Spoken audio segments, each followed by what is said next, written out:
So today I am so excited. I have two of my very favorite people in the whole world. I have Beth Peterson and LaTasha Maddox. They are both Soroptimists. And if you don't know what Soroptimist is, you are in for a treat to learn what's going to happen and what you're going to find out today. Soroptimist is an organization that supports women and girls. And it's been around for 102 years, 103 years. What have we decided? 103. So I have two bright and beautiful women sitting next to me, LaTasha and Beth. So LaTasha is the president of the local organization, and Beth is the governor, or should I call you governess? Either one. I kind of like both of them. Okay, okay. For the North Atlantic region, and that is from Maine to West Virginia and to Delaware, right in that area. And you've got a lot of traffic and a lot of traveling that you need to do to cover that territory. Travel, yes. Yeah. And President Maddox, how long have you been in this position? Tell me about that. 3 years, I believe, right? 3 years? About 3 years. Thank you.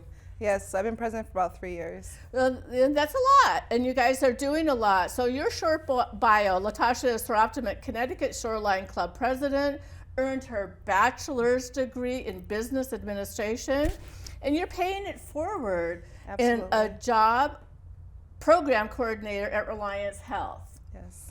Currently very involved in many community activities, including being an Eastern Pequot Nation tribal counselor. And you're working on that to get them or you more recognition. Federal recognition, to be exact, yes. Federal recognition. Yes, the tribe. Oh, so important. Absolutely. Beth, your short bio. You are a chartering member, past president of North Atlantic Region. Oh, past president. And then now you're currently the governor for the North Atlantic region, and you've been facilitating youth community outreach for decades. And in March, you'll be a delegate at the United Nations, going to our nation's capital on behalf of Soroptimists at the Annual Commission for the Status of Women, and you are an electronics engineer. So we could talk all about girls in science, women in science, that kind of work.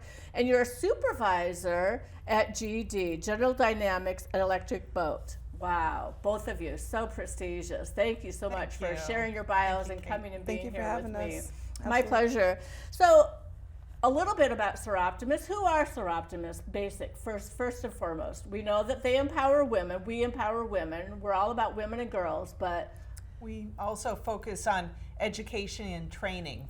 That is very important to us, to help empower the women and girls to meet their full potential. Yes, and we're a global organization too as well that empowers women and girls. So why is that important? I mean, do we think that girls are marginalized somehow? Do we think that they're not given the same opportunities? Why do we think that? I mean, we all know that we're not given the same opportunities, right? Okay. This was started 103 years ago, particularly for women, because they were not allowed to join men's clubs and be in these business clubs in San Francisco. And so they started their own club. And we've changed our mission a little bit through the years, but it still holds true that we try to help women and girls, and then that helps out the whole communities. Okay, and to your point, LaTasha, we all know. Go ahead, talk about that. No, just saying that we all know that we're not given the same opportunities as well. So we try to make sure that we have a space for our youth coming up as well, because we'll make sure that we give everyone the same opportunities that men have, that we should have as well. And there's been some studies to that, if I'm not mistaken, where a teacher will ask a group of kids, and if the boy answers first, she'll ask the boy again, and we need to give that opportunity to the girls. So this is a way to equal the playing field, is what I'm hearing you say. Absolutely. Okay, nice. So what is the impact? We know that it's important. We know that your heart is in the right place. So how do you impact the lives of young women? I mean, I can tell you personally from me, how it was impact from me. When I had applied for the grant as a Live a Dream awardee, it was really hard for me to even tell my story, so I know how hard it is for others to tell their story. I think it's important that their story is told so they can understand that they're not in this struggle alone, that they're given the same opportunities that others are given, and actually looked at in a window that people actually see them for who they are, and not just like, oh, we're just out there reaching out for just another opportunity to receive money, but actually someone who's actually someone head of household that's taking care of their family, who's trying to get on their feet, trying to make ends meet, best way they know how to. And I know for me, it worked out because when I applied for Live Your Dream, I actually won their $1,000 first place scholarship. Wow. And it helped me to pay for gas money, pay for books, and pay for my kids' daycare. So I mean, it helped me, a whole lot. So I try to make sure that I tell people apply for Live Your Dream, because it's important that we understand that there's more people out there that need help, and we're always trying to extend our hands to those that are in need. Okay, so Living Your Dream is the name of it. And how Yep. would somebody apply for it? What is the first step someone would need to do to make that possible? Yeah, you can go to www.soroptimist.org, and that will be on this TV station at the very end also. Okay. We can post that. And so there's a place where you can go that you can apply for this award. And So it's a woman who's head of household. yes, it doesn't have to just be head of household. For children, maybe she has a partner that needs help and she's head of household, or it could even be taking care of for other family members. But they need to be going back to get either a degree or a certificate program. Yeah. And Anything now- undergrad. Yes. And LaTasha not only is our president for our club, but on a region level, she's taken the leadership role of Live Your Dream chair. Wow. Yes. And so on a region level, we give awards for 5,000 and for 3,000. And that can make a difference. That can make a difference of whether or not you have dinner on the table, gas in the car, or books that you need to study and get the work done, right? Absolutely. Yeah. Wow, that's amazing. We also do programs for girls also. And we have a program called Live Your Dream. Live Your Dream. Okay, let's hear Dream about it, be it. it. Dream it, be it. Dream it, be it. Yes, dream it, be it. And we have a curriculum that was developed. We interviewed girls throughout the world, and because we reach actually, we have 25,000 members in Soroptimist International of the Americas, 65,000 in Soroptimist International. And so we interviewed girls around the world and asked them what they wanted to learn, what would help them. And so we came up with a curriculum with lesson plans for life skills. And it includes things like resiliency, overcoming obstacles, setting SMART goals, and a career mentorship. Nice, nice. So I heard that it was like a 7-week program. So, and it's it's fitted for the person and for the group that you're servicing, right? So it could be every week, maybe twice a week, or every other week, whatever works for the group, right? Right. It could be in class at a school. We're working with some guidance counselors and principals. Other times we've done after-school programs. It could be with a community activity group, or it could be with a church, or whoever wants to put it on. We want to help anyone. We'll do it. Absolutely, Yeah. that's great. So what happens as part of that is somebody that they get involved with understanding what career opportunities might be. Do you see them say, oh, I never thought about that before? Yeah. You're both nodding, okay. Yes. And you've had people who've been through the program, so tell me what that's like. So sometimes we have different mentors that we have within the ladies that we have on Soroptimist, our members, and we try to align them with them so we can try to give them like one-on-one kind of mentorship, just so they can get a feel of what it is that they might be interested in. And I know that for Beth, she's into STEM, so we try to like send all the engineer girls over there, so we can make sure Nice. that she can show them what she does and try to highlight on different qualities. I mean, we have all different range of different backgrounds. It could be from hairdressers to, like I said, engineer. It just depends on what the person is interested in. So it just really depends on the person solely. Okay, So so we have a method of mapping values. We Yes. explain what values are, then we ask the girls what their values are, and they don't have to necessarily share them, but we have written worksheets that they can fill that in, and then we help them map different careers that could Kind be of help guide possible. them. So I'm thinking that sometimes, even if a girl comes from a home where the family's intact, but maybe both the parents are professional and maybe they're focused on their careers, this might be a good opportunity for somebody to have an extra pair of eyes and ears and a group that would support them and have these deep conversations that you might not have in your home environment. So it really would fit anyone regardless of your socioeconomic or home structure. Am I correct on that? Or? Yeah, definitely. Okay. So all of that I sounds... mean, you can always learn. I mean, that's my whole thing. Like, I always say, don't leave an opportunity. I mean, if you go to the same train 1,000,001 times, you can get something out of there from one person speaking up and saying something completely different that you wouldn't expect to hear, you know? Nice. So, I mean, there's always, you can learn from every situation that you're in. Nice. I love that. Yeah. Well, and I'm also thinking the girls become braver, more articulate, stronger, more resilient just by saying, I want to be a ... and filling in that blank and what draws her to that career or profession. Yeah. And Beth, I remember you saying to me at one time that you started out as a science teacher, a history teacher or a science teacher at the high school level. And you've totally switched, right? You were kind of like, that's not for me. I went back into engineering, so I took a little bit of time off raising my children and came into teaching, and then now I'm back at electrical engineering and really enjoy myself. And I have a great team of engineers that I work with. I have a great team of supervisors that are doing a lot of great things in logistics for building submarines. Well, and I think as a young girl, and I think that's amazing that you have that, and congratulations to you because you said you were a supervisor, so that's amazing. But as a young girl, I thought I could be a nurse or a teacher. Those were my two career opportunities. So, and then to find out, wow, somebody could be an engineer. You don't have to be Sky's the limit. Yeah, the sky's the limit. An astronaut, maybe even. That's why we call it Dream It, Be It. Absolutely. So one of the things to focus on is, oh my goodness, and we don't really want to talk about it, but vulnerable sex traffickers. So girls understanding safe boundaries. So maybe talk about that a little bit. I know it's not real pleasant, but important.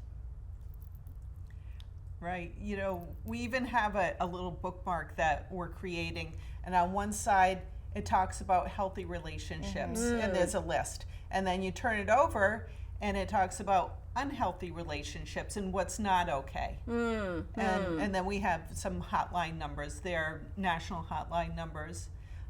We have a couple different areas that we're focusing on, not just the Live Your Dream and Dream It, Be It, but we have accelerator programs that we have called Uplift Her. And so human trafficking is one of the topics that we're working on. And so we help fund different projects to raise awareness and to help stop that. And even with our Hartford Club, we've helped them come up with some money and work with a love program in New Haven, Love 146, and that's to help stop child human trafficking. Right, Such a tragedy. Yeah, there's other topics that we focus on throughout the year. Another one is single parenting, and so we gather up different ideas, different groups. Right, so we have about 8 clubs in Connecticut. There's many clubs in Pennsylvania, in Delaware, and all the other states, New York, New Jersey.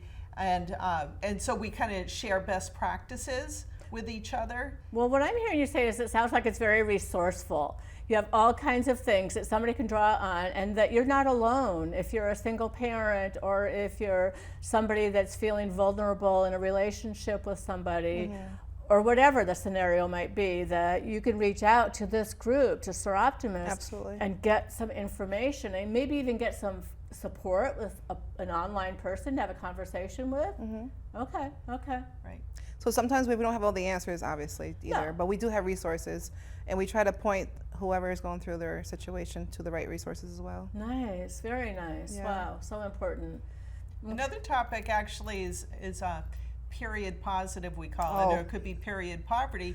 And I was thinking, okay, well, maybe it's in other countries, but it's actually in our country too, and our state, where some girls don't want to go to school because they don't have the right products to be able to take care of their menstruation. Right. And Christine Conley, our state rep for the 40th district, did a really good job of helping to negotiate that there would be products or in different bathrooms or in the nurse's office so the girls could have that. So yeah, so important. Like why should you miss a week of school a month or every 6 weeks, whatever, to to not be able to go to school and miss all that learning opportunity is so important, making that available. Right, so we do different projects in the communities, and there could even be billboards that we have, and just to give some telephone numbers of where you can get help for domestic violence. And like I said, every community is different, and each club is different how they want to work on all these important topics in their communities. And the great thing is knowing your community. You have to understand where your community needs are, so you can just go ahead and assist them in the way they need to. And because sometimes you're like, oh, they need this, and they really don't need those things. Understand what your community needs and try to cater to those things. And how do you do that? How do you assess what the community might need? Do you have conversations with maybe me personally, I started with my nieces. That's what I did at my house. I was like, what do you guys want at your school? Like, what do you think that you need in your school? Okay, and where are they located? In New London High School. Okay. Yeah, I have New London High School, and I have New London, Baindover Jackson Middle School. Okay. So I was like, what do you guys need at your school? And they were like, well, we don't have this. And they were like, we don't have pads. And I'm like, oh, it's an easy fix, Yeah. So lining them up with a connection with that was easy fix. I know that we also collect donations when we have our events as well. Currently we gave to Safe Futures and a few other places, but that's the most recent one that we did for Christmas. So we're pretty excited about that. But the main thing is understand what the kids need, like I said, and have those conversations, the private, intimate conversations. It could start at home. It could start, it could be at a school, that you're at a basketball game or maybe like a football game. It just depends on where you're at too, because we network all the time, right? We're always going places and doing things. So we're always trying to look for opportunities to try to see or survey without surveying them. Quiet, like, hey. Try to survey them and try to figure out what their needs are. And sometimes the basic conversations come across and you're just like, oh, okay, well, we'll try to figure that out for you or try to, work on that needs. Yeah. Right, we collaborate with the Girl Scouts, with Girls on the Run, with STEPS program, for instance. Nice programs, all of them. And that's the thing about Eastern Connecticut is that there's so many nonprofits, and sometimes there's overarching umbrellas where we're kind of doing the same thing. And I love it that you do things collaboratively. I was told recently that you're doing things with other organizations. Do you want to talk about that? Sure. Which ones? How about the Tree of Hope? You want to talk about that? Oh, so we have a new brochure right here, a brochure, a flyer. The Tree of Hope, we are going to be putting together collaborative paint. So basically, it's going to be a group of women coming together on April 19th. It costs $75. And we're going to be putting painting together about 4x4s, I believe it is. Little tiles. Little tiles that you're going to paint on. And it's going to come out kind of like this right here, where it shows in the picture here. But it's going to be a different image, obviously. It depends on. It's going to be part of a large mural. Yes. Yeah. So it's going to be part of a large mural that we're going to be able to see eventually, hopefully. Nice. Yeah. Nice. That it's going to be all the art collaborative. PhD in Oh, absolutely art? not. No. I mean, it's very basic. You can draw whatever you want to draw, and it's the colors that really reflect the personality of the paint. So it's not even what you draw, it's just the colors, and they'll just put them all together and try to make something of it, like a mural, and then that's what the art will be, whatever it is. That's depending really on every individual piece of painting. Okay. Yeah. And the date on that is? April 19th at 9 o'clock in the morning. And that's a Saturday, if I'm not mistaken? It is on the Saturday at Dames Club. Okay, which is right in New London, right on State Street. State Street, right across from the Guard. Yes, Theater. right across from the Guard. Okay. Well, And go ahead. The cost is a little pricey, but it's for a good mission. It's $75 per person, and that will go towards a mini breakfast and also the tiles itself, because the tiles are pretty costly. Okay. For the project itself. Okay, and then that would be a tax deduction. It is a tax write-off, absolutely. Okay, so absolutely. that's anything to Soroptimist Connecticut Shoreline is a tax write-off. Okay. Call us. Okay. So that's one thing. Is there anything else going on, Beth?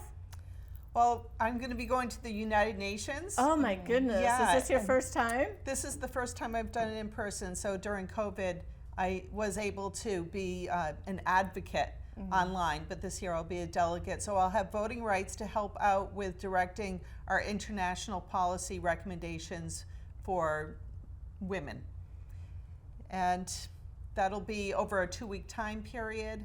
And there's a lot of different people talking about a lot of different things coming all around the world each year. And we're going to be talking about Beijing 30, which was a 30-year plan, and then coming up with a new plan also.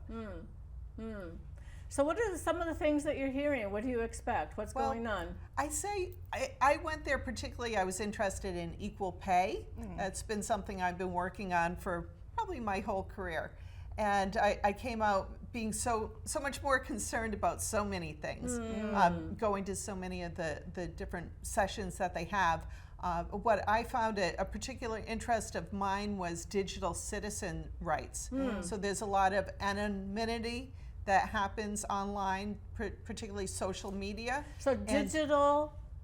Right, so like the silencing of people on social media, making people afraid to speak up about things or shaming them or saying things that are not true or very harmful. And there's actually a lot of people that are in the global south that don't have computers or even phones. And so there's actually an opportunity for countries to protect their citizens and their rights instead of corporations just coming in and doing what they want and then leaving a lot of harm that happens to people that has happened here in the global north. Exactly. So those are a couple of areas I'm particularly interested in, but I mean, there is so much. Helping women get elected is another area of interest. Soroptimist does a few sessions, and a lot of times they'll talk about their programs, like the Live Your Dream and Dream It Be It, and talking about the impact, because each year we get more and more information, more data to help out other groups to be able to share our best practices and implement them. You know, one thing that I found out about going to these sessions, I didn't realize that female genital mutilation not only was something that was happening in Africa, but it was happening more in Canada and the United States. Really? Yeah, and a lot of the folks said, well, this is our religion. And it's like, no, that's human torture, and it's illegal in the United States, and it's not okay. And actually helping people in Africa, there's even Men Against Female Genital Mutilation. We had a talk, and we had a Zoom talk that our club sponsored, and we had people from Africa that were part of that, the men that were against it. And they actually, a lot of them go to the tribal leaders on a grassroots efforts and have to talk the male tribal leaders into stopping that practice. And then they toss a woman $20 for not holding another woman down to get cut. Oh my goodness. Yeah, just pay her to not do the job. So, yeah. Wow. Deep. Yeah. I mean, I think it's important that when we went to the training that we had online for the mutation, we were listening to the men speak up about it. It was very different to hear men speak about it. I mean, females obviously have a great more personal relationship when it comes to that, but the men, when we heard them speaking about it, we were like, oh, okay. Well, they're supporting it as well, which was good because usually you don't hear men supporting that kind of mission. So it was pretty cool that, you know, that was brought to our table. Well, it's all about having those really important conversations, I think, and I think sometimes they're difficult conversations because if this is something that's been going on in their culture for what you said, years and years, yeah, absolutely, centuries maybe, perhaps that's a real mindset change that needs to occur. Right. Yeah. Changing the rite of passage. I even had one woman who did that, and it was her choice, and she wanted to. And she was being honest about it. She wanted to be a woman, and then some of the boys or young men were told, "Oh, you don't want a woman that hasn't gone through this." Wow, that's deep. Yeah, I mean it is. And for us to sit there and listen to them have this conversation, it was even more deep because we're like, you don't know what it's like on a personal level because a lot of them have personal relationships, you know, and they create those personal relationships with other people, and you're just like watching it, and you're just like, I couldn't even imagine, you know. And I would think it'd be so traumatic to even witness that as the person watching it happen to somebody else, kind of thing. I think that would be. But then some of us say like it's not our culture, you know. So it's like it's their culture. Some of them say it's their culture. But is it really their culture though? You know? And sometimes to them it is their culture because they've been doing it for so long that it's a part of who they are. So you have to respect the person where they are at that point in time and just try to be respectful of their wishes, whatever it is. That's a big, I know. That's a big leap, isn't it? From Absolutely, especially coming from leadership too. You're just trying to be there supportive and make sure that they have what they need. Wow. So we've covered a lot of territory, and I'm not sure how we're doing on time. I think we've been, might be close to wrapping up pretty soon. There are some ways to get involved. Soroptimist.org, Soroptimistnar.org. Right, for North Atlantic region, Yeah. soroptimistnar.org. Okay, Yes. okay, and then liveyourdream.org, and then EWP. 2525 What is at that? Gmail. Oh, There's all kinds of ways to get in touch with Get us. in touch Facebook. with us, yes. Yeah, our club is the Connecticut Shoreline Club Yes. of Soroptimist International of the Americas. It's a mouthful. okay, but you got it out there, so that's amazing, Beth. So thank you so much. Beth and Yes. LaTasha, you've been fabulous guests. Please come back. Tell us about what's going on. Do you ever do something like roller skating or fun runs? I mean, we do or a lot of things. Just bowling depends or- on whatever you want. Yes, we have bowling. Bowl-a-thon. Yeah, the bowl-a-thon. So come join us for the bowl-a-thon, April. No, that pushed to April now. Yeah. I'm not sure exactly the date. But if you call me, I'll tell you. That's the secret. You're going to call Okay. me and I'll tell you exactly when the date is. LaTasha Maddox. I think we can find you, right? Yes, Okay. yes. Thank you to Kate. both. You've just been delightful guests. So thank thank you. you. Please come again. And thank you for Absolutely. your work in the community, making lives of young women and girls better. Thank you. What's better than that, right? I know. Thank you for having us. Thank you. Appreciate